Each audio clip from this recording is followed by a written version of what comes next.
সংক্ষেপে, শুধু হাদি অজুহাতে।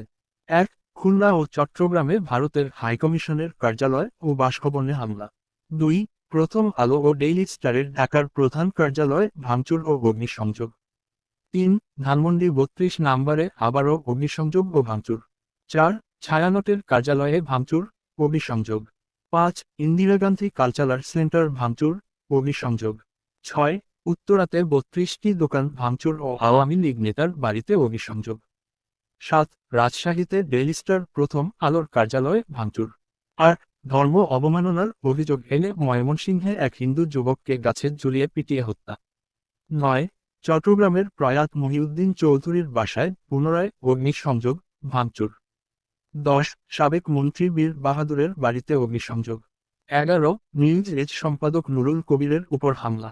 ওসমান হাদি লাশ সামনে রেখে দেশে নৈরাজ্য ও অচলাবস্থার সৃষ্টি করছে কারা? দাড়ি টুপি জোব্বার সাথে শিবিরের বট বাহিনী।